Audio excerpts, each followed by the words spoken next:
Je vais appeler tout de suite Christian Depertuis. Christian, il est de formation économiste.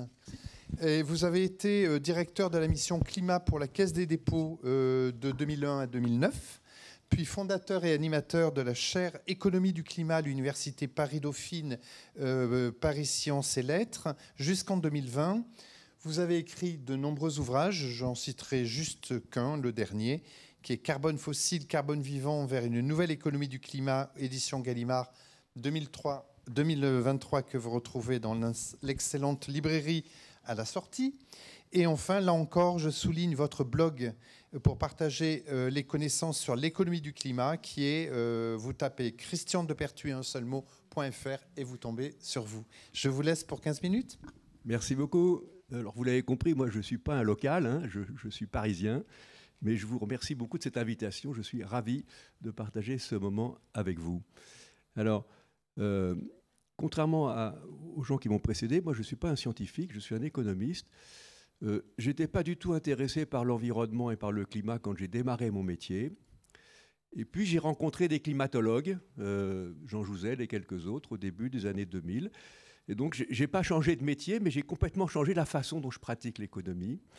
Et depuis 2002-2003, j'organise mes activités de recherche, d'enseignement et professionnelles quand j'en ai, parce que maintenant je suis arrivé à un âge où on vous nomme professeur émérite à l'université, ça veut dire qu'on ne vous paye plus, mais je suis ravi.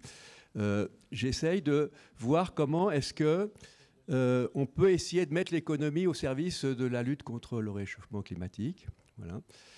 Ça a été dit dans la première présentation, ce qui réchauffe la planète, c'est l'augmentation du stock de gaz à effet de serre d'origine anthropique. Et donc, si on veut stopper le réchauffement, il faut arrêter d'accroître le stock. Et pour arrêter d'accroître le stock, il faut viser ce qu'on appelle la neutralité climat, c'est-à-dire ramener le montant de nos émissions humaines à la capacité d'absorption des puits de carbone naturels, éventuellement rajoutés par quelques techniques artificielles. Alors, cette neutralité, sur le plan de nos sociétés, ça veut dire opérer une double transformation. En haut, ça a été dit également dans la deuxième présentation, le carbone fossile, qui est à l'origine de 70% des émissions mondiales de gaz à effet de serre. Donc il est clair que si on ne réduit pas très rapidement notre dépendance à trois produits, le charbon, le pétrole et le gaz, qui sont à l'origine de 70% des émissions de gaz à effet de serre, on n'a aucune chance d'arriver à une stabilisation de la température moyenne. Et donc beaucoup d'économistes du climat travaillent sur cette question. J'ai commencé mes travaux sur le climat par justement la partie fossile. Bon. Et je crois que les choses bougent beaucoup plus rapidement qu'on ne l'imagine, du reste, sur cette transformation du système énergétique qui va consister fondamentalement à substituer à des énergies de stock, qui sont l'exploitation de stocks de fossiles, par des énergies de flux. Et la première énergie de flux, qui évidemment est importante, c'est celle du flux solaire, qui est la source primaire de toutes nos énergies. Imaginez un instant que nous soyons en 2050, en 2060, et que nous soyons sortis de cette addiction des énergies fossiles. Serions-nous en neutralité carbone? Tout dépendra de ce qu'on va faire sur la deuxième grande transformation, qui concerne non plus le carbone fossile, mais le carbone vivant. C'est quoi le carbone vivant? Ce sont l'ensemble des activités humaines qui vont consister à travailler le carbone qui est produit grâce à la photosynthèse à partir de l'énergie solaire et qui est transformé via les chaînes carboniques, notamment par le système agricole, le système forestier, etc. Donc le carbone vivant, aujourd'hui, c'est à l'origine d'un quart des émissions mondiales de gaz à effet de serre. Un peu plus de 12%, ce sont les émissions liées au système agricole hors utilisation d'énergie fossile. Donc ce sont bien les impacts des techniques agricoles sur le milieu naturel, notamment les émissions de méthane et de protoxyde d'azote. Et puis, ce sont les conséquences de l'affaiblissement du puits de carbone terrestre et notamment la déforestation dont il a été question dans un instant. Ma conviction croissante, à mesure que l'âge vient, donc on regarde, et je pense que sur l'énergie fossile, on est parti dans la bonne direction, on n'est pas au bon rythme, Sur tout ce qui concerne le carbone vivant, on n'est pas encore parti dans la bonne direction, sauf par des petites innovations, mais c'est encore, je crois, ça va devenir le problème majeur du climat. Ce ne sera plus le carbone fossile, ce sera le carbone vivant. Et donc, je vais vous présenter quelques éléments là-dessus. Je vais sauter mon slide, je préfère sauter les slides au début, comme ça, à la fin, vous ne me direz pas que je suis trop long. Alors, point de départ, le système alimentaire, c'est 1/3 des émissions mondiales. Il y a les émissions dont j'ai parlé tout à l'heure qui sont liées au méthane et au protoxyde d'azote qui sont par l'agriculture. Vous avez tous les relâchés de carbone principalement par la déforestation, mais aussi par d'autres points d'affaiblissement. Et puis toutes les énergies fossiles qui sont liées à le fonctionnement des chaînes alimentaires et l'utilisation des énergies le long de ces chaînes alimentaires qui sont incroyablement allongées avec les formes modernes, entre guillemets, des systèmes alimentaires. Donc, voyez bien tout de suite que la question alimentaire, et derrière la question alimentaire, la question de la connexion entre les systèmes agricoles et nos sociétés va être un point tout à fait déterminant sur le traitement du carbone vivant. Et donc, de même qu'on parle de transition énergétique pour décrire le schéma qui va nous sortir des énergies fossiles, je crois qu'il faudrait décrire le schéma de la transition que j'appelle agroclimatique, faute d'un meilleur terme. Le terme transition est très trompeur parce qu'une transition, c'est une suite de petits ajustements. Ce n'est pas des transitions, c'est des profondes transformations, voire des profondes révolutions. Cette transition agroclimatique, je crois qu'elle a 3 composantes. Première composante, c'est la composante agricole. Ça a été dit par lors des 2 premières présentations. Le système agricole, partout dans le monde, c'est vrai dans le Jura, mais c'est encore plus vrai si vous allez, par exemple, au Sénégal ou au sud de l'Afrique. Le système agricole est l'activité de loin la plus affectée par le réchauffement climatique. Et donc, il va falloir organiser la résilience des systèmes agricoles par rapport à ces impacts du réchauffement climatique, et comment est-ce qu'on peut rendre des systèmes agricoles de plus en plus résilients par rapport aux impacts du réchauffement climatique? Eh bien, c'est en quittant les formes de développement qu'on a données au système agricole, de la spécialisation, de l'homogénéisation du vivant, de la chimisation, de la mécanisation, et une extraordinaire fragilité par rapport à ces impacts. Et donc, il va falloir aller vers des systèmes qui sont basés sur l'agroécologie. Et c'est quoi l'agroécologie? Fondamentalement, c'est utiliser la diversité du vivant pour produire de façon efficace, souvent de façon intensive à l'hectare, et en ne détruisant pas la richesse du milieu naturel. Alors que nos systèmes de production productiviste dans l'agriculture, au contraire, repose sur un forçage incroyable du système naturel et un affaiblissement des capacités de reproduction du système naturel. Donc il s'agit quelque part de, grâce au système agricole modernisé par l'agroécologie, de retrouver des systèmes qui enrichissent le vivant et qui ne le détruisent pas. Deuxième volet de la transition alimentaire. Transition alimentaire, c'est connu maintenant. Il y a tous les aliments qu'on mange n'ont pas du tout le même impact sur le climat. Il y a 2 catégories de produits qui ont un impact terrifiant sur le climat. 1, les produits ultra transformés, et 2, les produits issus des filières animales, avec surtout le problème des produits issus de l'élevage des ruminants. Que ces ruminants soient des vaches, des ovins, des caprins, que ce soit sous forme de lait ou de viande, c'est pareil. Donc, il y a un deuxième volet dans cette transition qui va concerner le volet demande, comme pour la transition énergétique. Mais là, la sobriété, ça ne va pas être... je ne dis pas qu'il faut forcément consommer de l'alcool les jours, mais la sobriété, là, c'est moins diminuer nos consommations d'alcool que diminuer la consommation de nos produits qui sont à très fort impact climatique. Et puis, il y a un troisième volet dans cette transition que j'appelle la protection des puits de carbone. Ça a été dit tout à l'heure. Lorsqu'on envoie à l'heure actuelle 100 tonnes de CO2 dans l'atmosphère, vous en avez à peu près 25 qui sont absorbés par les océans et un peu plus de 25 qui sont absorbés par la biomasse terrestre. À moyen et long terme, la protection des puits de carbone est la variable déterminante sur les changements climatiques futurs. Et ceci n'est pas suffisamment dit, pour une raison assez simple. vous avez sur toute la biomasse terrestre l'équivalent de 4 fois la quantité de CO2 qui est dans l'atmosphère. Et dans les océans, c'est 45 fois.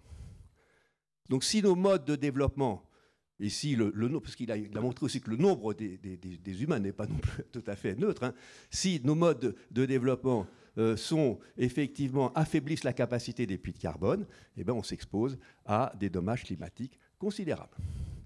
Donc là, je saute parce que je n'ai pas le temps. Aussi, je dis le mot quand même. Le volet offre de la réduction des consommations alimentaires sur les produits animaux, c'est évidemment qu'il faut voir quel type d'élevage il faut pratiquer et quel type d'élevage il ne faut pas pratiquer.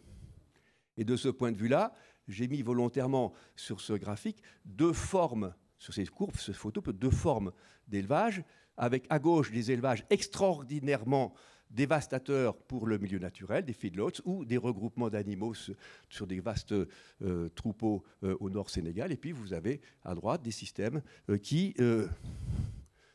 la vache émet toujours du méthane, mais lorsque vous êtes dans un milieu où vous reconstituez des puits de carbone dans des élevages avec des faibles chargements d'animaux et des bonnes conduites d'élevage, ça limite les dégâts.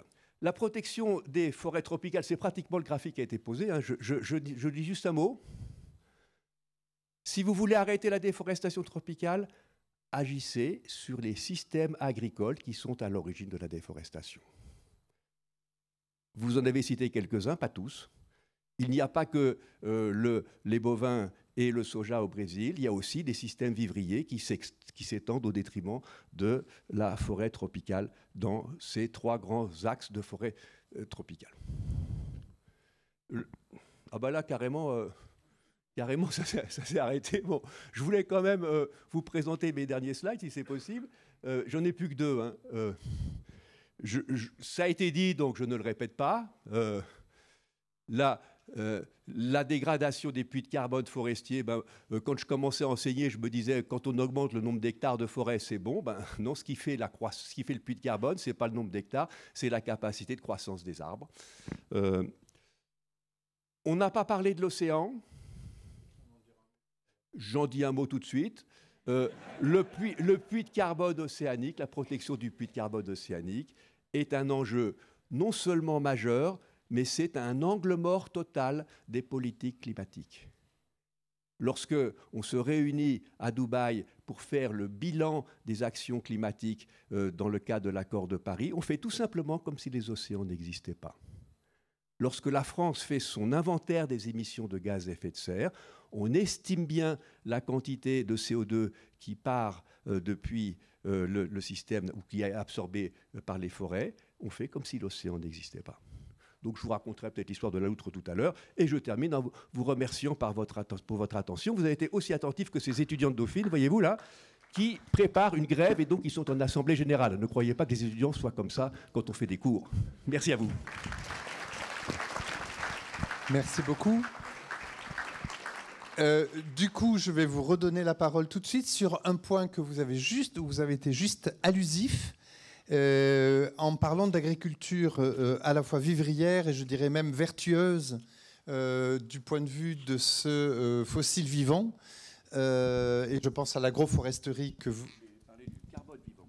Oui, du carbone vivant. Oui, absolument. Le fossile, il est mort. Il est vivant il y a longtemps. Mais il est... Non, carbone vivant et de l'agroforesterie. Et c'est un sujet que vous connaissez d'autant plus que vous travaillez dans une association qui s'appelle AgriSud International et qui étudie notamment ces systèmes-là. Et ces systèmes-là, ils sont doublement vertueux, je dirais. Ils sont à la fois vertueux pour les puits de carbone, pour le stockage du carbone, mais aussi très vertueux pour les populations et leurs revenus. Et je veux bien que vous en disiez peut-être un mot, parce que c'est peut-être moins connu dans cette assemblée.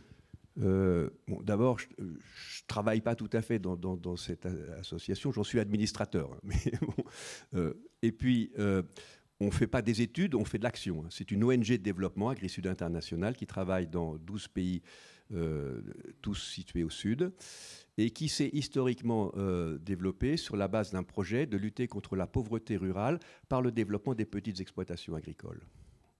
Et puis, au fil de l'histoire, ils se sont rendus compte qu'on ne pouvait pas faire ce travail sans s'affronter de façon croissante à des durcissements des conditions climatiques. Et c'est la raison pour laquelle ils m'ont demandé de rejoindre l'association. Alors, plutôt que de faire des grands discours, je vais vous donner des exemples, parce que c'est par l'exemple qu'on voit les choses. Premier exemple, toute la région du Sénégal, le Sénégal, quand vous êtes au sud, vous êtes dans la zone humide. Lorsque vous êtes au centre, vous êtes dans la zone semi-aride. Lorsque vous arrivez vers la Mauritanie, vous êtes en zone aride et presque désertique. Et donc, l'un des grands problèmes de toutes ces zones sahéliennes, qui va de l'autre côté jusqu'à la mer Rouge, c'est évidemment de lutter contre l'extension du désert. Nous intervenons dans le centre, dans la partie où on a pratiqué la monoculture d'arachides, ce qu'on appelle le bassin arachidier. Donc c'est une zone où pendant 45 ans, 50 ans, on a développé de la monoculture d'arachides. D'abord pour l'exporter, oui, ça mute vers Bordeaux pour faire de l'huile. Et puis les premières années de la dépendance, on a continué ça. Bon. Donc, les interventions que nous faisons maintenant, c'est de sortir de ces systèmes qui ne peuvent plus fonctionner. Tout simplement, ces systèmes ne peuvent plus fonctionner parce que la Terre est devenue extraordinairement pauvre et parce que, en plus, les conditions climatiques ne sont plus les mêmes. Bon. Et donc, qu'est-ce qu'on fait là-dedans ? On fait soit du maraîchage avec un tout petit peu d'irrigation, pas trop parce qu'il n'y a pas beaucoup d'eau, et surtout la reconstitution du couvert végétal. Reconstituer le couvert végétal avec des haies défensives. Et puis, chaque fois que c'est possible, pas toujours possible, on rajoute des arbres. Et tout ceci est fait. Et on retire aussi les produits chimiques qu'on a mis dans le mot. Et tout ceci, je ne dis pas que ça arrête tout de suite les difficultés, mais ça renforce effectivement la capacité productive en utilisant des méthodes naturelles, et ça permet de construire des systèmes généralement villageois avec des coopératives de commercialisation très importants, parce que si vous ne savez pas commercialiser, ça... Et donc c'est un levier, je pense, extrêmement intéressant qui montre combien l'agriculture, qui était initialement très destructrice du milieu naturel, peut redevenir un facteur d'enrichissement du milieu naturel et d'enrichissement des hommes et des femmes qui y travaillent. Excusez-moi si j'étais un tout petit peu trop loin, mais c'est lui qui m'a provoqué. Hein. Non, mais je vais même poursuivre en disant que ces systèmes-là, ils existent en fait sur tous les continents. On l'oublie souvent. Ils existent traditionnellement chez nous.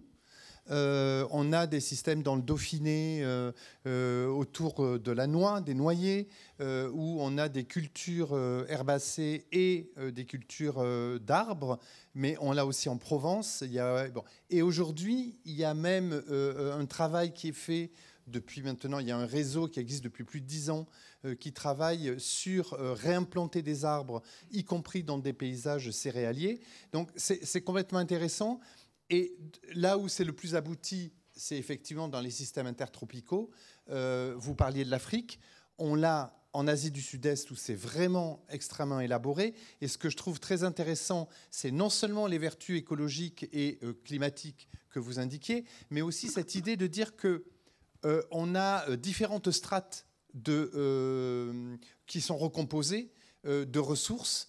Et avec ces systèmes d'arbres qui sont des arbres d'intérêt pour les populations, qui peuvent être aussi de l'épargne sur pattes, là où on substitue finalement le bétail qui joue ce rôle-là dans pas mal de pays à l'arbre. Et du coup, il y a vraiment un repensé, en quelque sorte, du rôle de l'arbre dans l'économie de ces populations, avec tous les impacts que vous soulignez tout à l'heure, que je trouve très... Si je peux apporter une bien sûr. Toute petite nuance, c'est pas uniquement l'arbre, c'est le couvert végétal. N'imaginez pas que c'est pas toujours et notamment, vous avez cité les zones céréalières. Hein, bon, la première action à faire, c'est de remettre des haies. Absolument. On a enlevé pratiquement 1 million de kilomètres de haies en France depuis un siècle. Hein, si vous voulez. 1 million de kilomètres. Je ne sais pas si vous voyez le nombre de... Donc, vous remettez déjà des haies, du bocage, etc. Vous avez déjà Je crois qu'il y a un monsieur qui a posé une question. Oui, on lui donne la parole, oui. Je vais vous la donner. Une toute petite, un petit temps, et puis on enchaîne avec la table ronde. Oui, je voulais faire une remarque. D'une part, c'est qu'un économiste aide les agronomes à faire cette transition qu'il appelle agroclimatique. Parce que nous, les agronomes, quand on développe les concepts d'agroforesterie et surtout d'agroécologie, pour l'instant, on a peu d'écho. Et la dernière manif des agriculteurs qui ont le droit de dire le changement, le passage d'une agriculture intensive à une agriculture différente, ça se comprend, mais il faudrait en prendre le chemin. Et là, on avait l'occasion dernièrement de dire, oui, redéfinissons une agriculture dont on a besoin. Il faut produire, personne ne met en cause, mais il faut produire autrement. On est en train de prendre les voies complètement opposées en ce moment. Malgré tout, il y a eu des politiques qui ont essayé de raisonner.